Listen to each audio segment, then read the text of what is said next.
Je m'appelle Heiko et je parlerai ici au nom de Hildegard Schneider, directrice de World Wide Wings. Éveil messianique. Le thème du réveil d'aujourd'hui est la clé pour tout. Pour des raisons thérapeutiques, je mets chaque matin pendant 10 minutes des lunettes au verre rouge. Et tout ce que je vois est baigné d'une lumière rougeâtre. Imaginez un peu que j'ai toujours porté ces lunettes et que je ne vois le monde qui m'entoure qu'à travers elles. Alors peu importe. Qui vient m'expliquer que le monde est plein de couleurs vives et intenses, je ne le croirai pas tant qu'on ne me demanderait pas d'enlever mes lunettes. Quelle incroyable diversité de couleurs je percevrai alors à ma grande surprise. Il existe aussi dans le domaine spirituel quelque chose qui ressemble à ces lunettes rouges, à savoir des lunettes chrétiennes. Cette vidéo est peut-être l'une des plus importantes que tu puisses regarder pour prendre conscience que tu portes des lunettes chrétiennes. Quand quelqu'un porte ces lunettes, il voit la parole d'Élohim à travers ses verres chrétiens. Un Jésus sans Torah, la sanctification du dimanche au lieu de celle du Shabbat, des fêtes chrétiennes païennes au lieu des fêtes données par Elohim, une incompréhension des commandements alimentaires. Tous les aliments sont purs. Sans savoir par exemple que la viande du porc n'est pas du tout considérée comme un aliment, etc. Si tu portes ces lunettes chrétiennes, tu ne peux pas percevoir Jésus comme Yeshua, le Messie juif. Tu dois retirer ces lunettes, te repentir d'abord de ses péchés, puis te replonger dans la parole d'Élohim.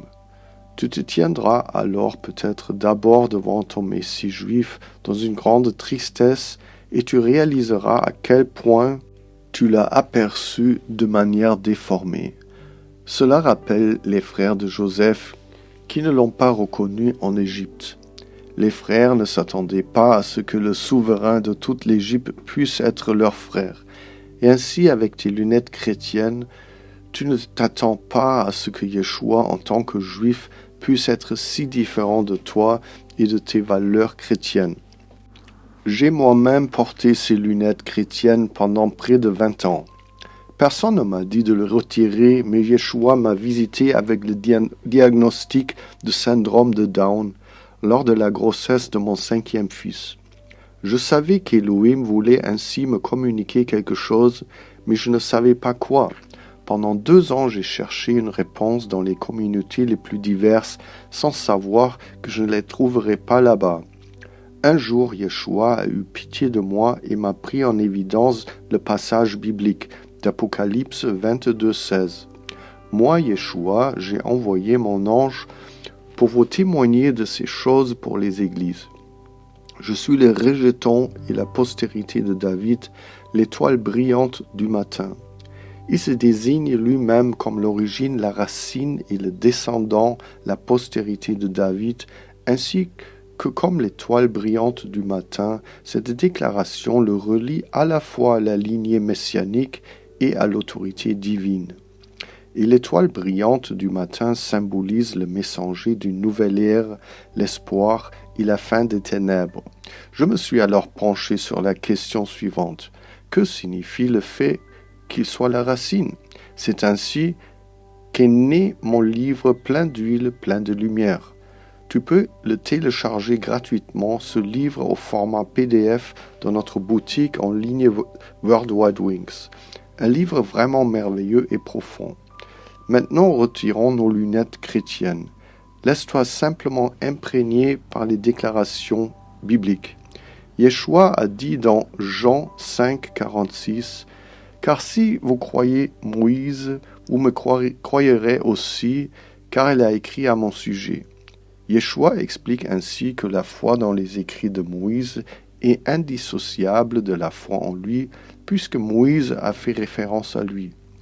Et commençant par Moïse et par tous les prophètes, Yeshua leur expliqua aux disciples d'Emmaüs ce qui le concernait dans toutes les Écritures. Luc 24:27.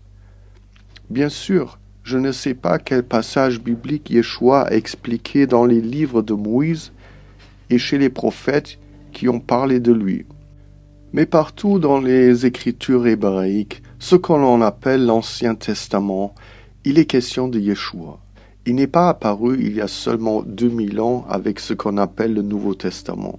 Yeshua déclare lui-même qu'il est l'Aleph et le Taf, voire Apocalypse 22, 13. Je suis le Alpha et l'Oméga, le premier et le dernier, le commencement et la fin. L'Aleph est la première lettre de l'alphabet hébreu et le Taf la dernière. Dans le langage symbolique paléo-hébreu, l'Aleph représente un bœuf et signifie leadership, autorité.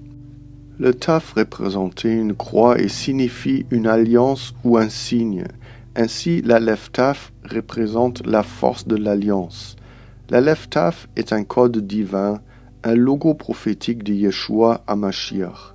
Il apparaît plus de 7000 fois dans le Tanakh, dans ce que l'on appelle de l'Ancien Testament.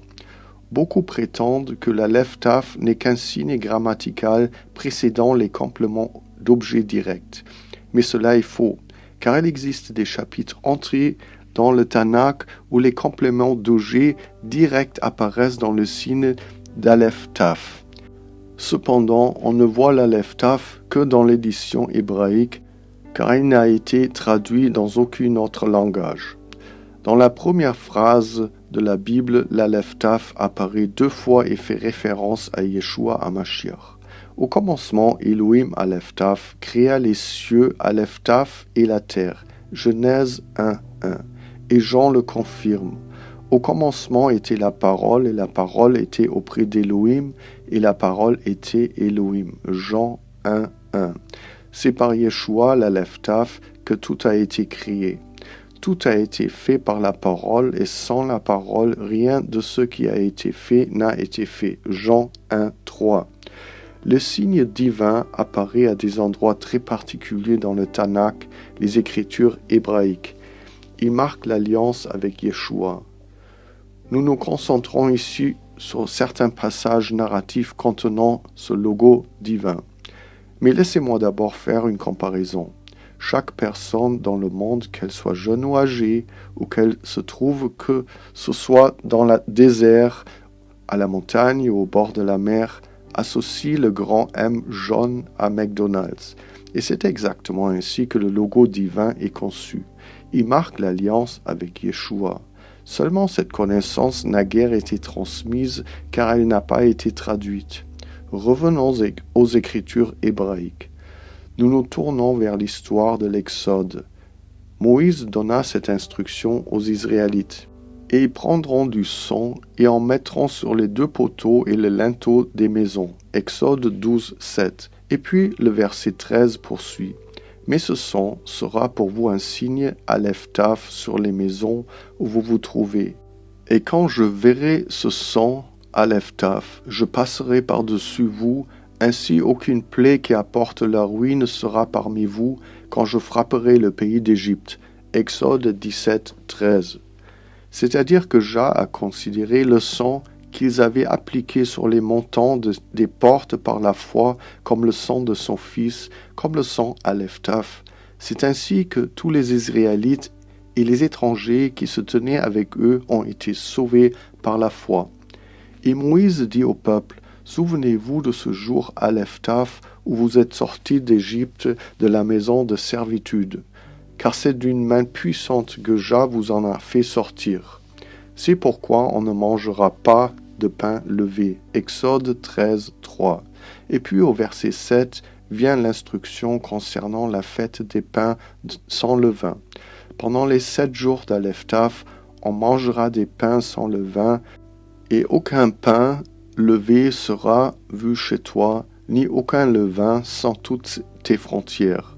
Cela montre très clairement que la fête des pains sans levain est une fête de Yeshua, tout comme les autres fêtes énumérées dans le Lévitique 23. Ainsi, le Lévitique où sont énumérées les fêtes de Jah, il est écrit au verset 44. Et Moïse annonça aux fils d'Israël les fêtes de Jah. Toutes les fêtes sont une image de Yeshua. Lors de sa première venue, il a littéralement accompli les fêtes du printemps. Il accomplira les fêtes d'automne lors de sa seconde venue. Quand on comprend ces liens, on ne peut pas prétendre qu'il peut revenir n'importe quand et à tout moment.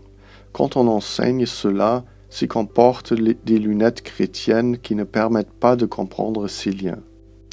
Et on ne peut pas non plus célébrer Pâques si Jah nous ordonne de célébrer la Pâque. Le logo Aleph Taf apparaît toujours lorsqu'il est question de l'alliance avec Yeshua. Ainsi, Moïse ne possède pas seulement un bâton, mais un bâton Aleph Taf. Et Moïse prit le bâton Aleph Taf d'Élohim dans sa main. Exode 4, 20. L'instruction donnée au Pharaon montre également que les Israélites étaient son peuple Aleph Taf. Car si tu refuses de laisser partir mon peuple Aleph Taf, voici je ferai venir demain des sauterelles sur ton territoire.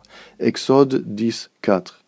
Et dans le Tanakh, ce qu'on appelle l'Ancien Testament, Yeshua est toujours le côté visible du Père. Tu te souviendras que tu as été esclave au pays d'Égypte et que Jah, ton Elohim, t'en a fait sortir d'une main puissante et d'un bras étendu. C'est pourquoi Jah, ton Elohim, t'a ordonné d'observer le jour du Shabbat Aleph Taf, Deutéronome 5, 15. La main puissante et le bras étendu sont une image de Yeshua. Et Yeshua envoie à la fin, comme il est écrit dans le livre de l'Apocalypse, un ange à toutes les églises, comme nous l'avons déjà entendu plus haut. Pourquoi ?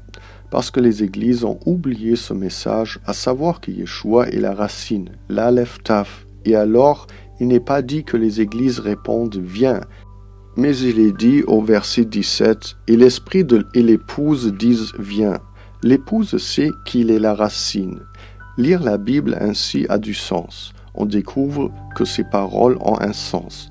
Je suis l'Aleph et le Taf, le premier et le dernier, le commencement et la fin. Apocalypse 22, 13. Que Dieu vous bénisse tous abondamment.